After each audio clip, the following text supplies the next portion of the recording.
Endoscopic ultrasound-guided tissue acquisition with or without macroscopic on-site evaluation, randomized controlled trial. Introduction. Endoscopic ultrasound, EUS-guided fine needle aspiration, FNA, has been shown to be a valuable tool for the acquisition of tissue samples to evaluate various intraluminal or extraluminal pathologies.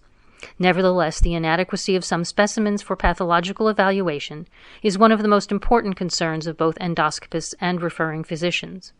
Several factors can cause variations in the outcomes of EUS-FNA, and various methods have been reported to improve the diagnostic yield, including variations in the size and shape of the needles and differences in puncturing techniques during FNA.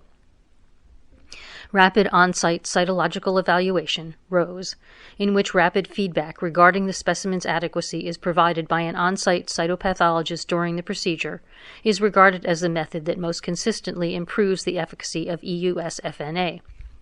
ROSE may increase the diagnostic yield of EUS-FNA specimens by 10% to 30%. One meta-analysis showed that ROSE improves the adequacy rate by up to 3.5% in EUS-FNA of solid pancreatic lesions. However, a later randomized controlled study demonstrated no improvement in diagnostic yield, proportion of inadequate specimens, or accuracy when using on-site cytology interpretation. Moreover, ROSE is not available in many European and Asian institutions due to limited financial and human resources.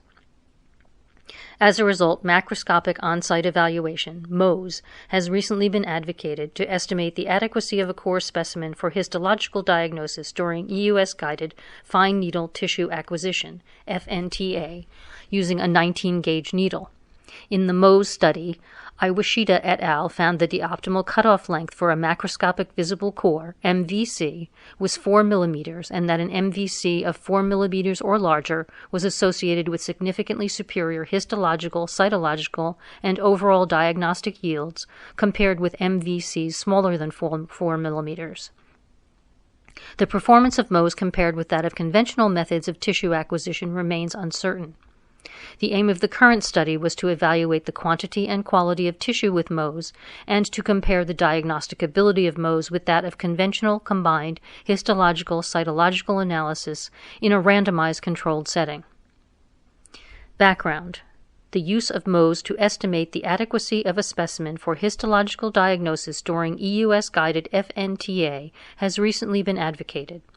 This study aimed to evaluate the diagnostic yield of MOSE compared with conventional EUS-FNTA without ROSE.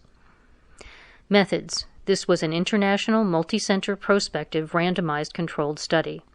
After providing informed consent, consecutive adult patients referred for EUS-FNTA for solid lesions larger than 2 centimeters were randomized to a MOSE arm or to a conventional arm without ROSE.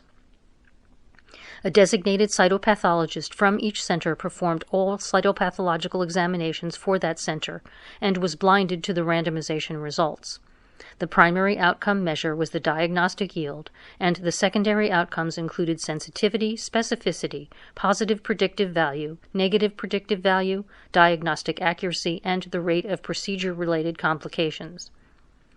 Results: 244 patients. 122 conventional, 122 MOSE, were enrolled during the study period.